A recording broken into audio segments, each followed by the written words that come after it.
বাংলাদেশের সেনাবাহিনীকে যে 2 মাসের জন্য ম্যাজিস্ট্রেসি পাওয়ার দেয়া হলো, এই পাওয়ারের আন্ডারে একজন সেনাবাহিনী কি কি উপকারে আসতে পারে আমাদের ম্যাজিস্ট্রেট হিসাবে।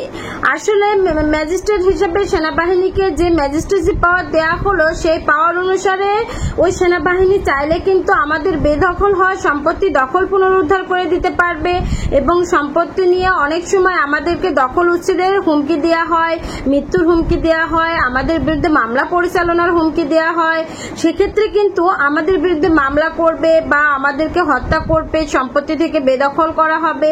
এইসব হুমকির বিরুদ্ধে কিন্তু আমরা 107 ধারায় যে পদক্ষেপ গ্রহণ করি, সেই পদক্ষেপটার দায়িত্ব কিন্তু এখন বাংলাদেশের সেনাবাহিনীকে দেওয়া হয়েছে ম্যাজিস্ট্রেসি পাওয়ারের মাধ্যমে, যার মানে আমরা কিন্তু তার মাধ্যমে এই সেবাটা পেতে পারি।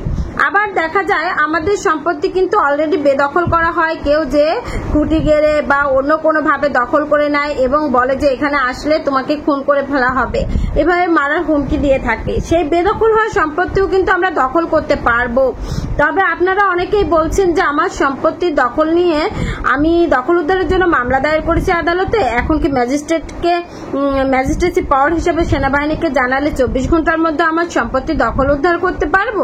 তাদের উদ্দেশ্যে বলি যে যেই সমস্যা নিয়ে অলরেডি মামলা চলমান রয়েছে, সেই জমির সমস্যা নিয়ে কিন্তু এই ম্যাজিস্ট্রেসি পাওয়ার পাওয়ার পরেও কোনো সেনাবাহিনী পদক্ষেপ গ্রহণ করতে পারবে না। কেন পারবে না?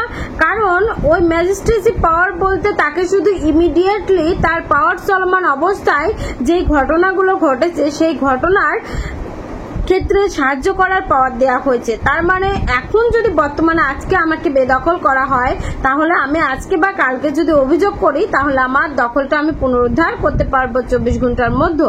কিন্তু আমার 6 মাস আগে, 6 বছর আগে আমি বেদখল হয়েছি, সেই সম্পত্তির দখল কিন্তু এখন উদ্ধার করতে পারবো না। তবে আমি বলি যে 3 মাসের মধ্যে যারা বেদখল হয়েছেন, তারা যদি এই দখলটা উদ্ধারের জন্য মামলা করেন, ম্যাজিস্ট্রেসি পাওয়ার অনুসারে সেনাবাহিনীকে অবহিত করেন, তখন কিন্তু পাবেন। কিন্তু 3 মাসের পূর্বে যদি কোনো ব্যক্তি বেদখল হয়ে থাকে, মামলা চলে, তাহলে কিন্তু এটা সম্ভব না। আমি ঢাকা জজ কোর্টের একজন আইনজীবী, যারা আমার থেকে পরামর্শ নিতে চাচ্ছেন তারা আমার সাথে ঢাকা জজ কোর্টে এসে সাক্ষাৎ করতে পারেন। আমার চেম্বার রয়েছে 32 রাজার দেউরি, ঢাকা জজ কোর্ট। আসসালামু আলাইকুম।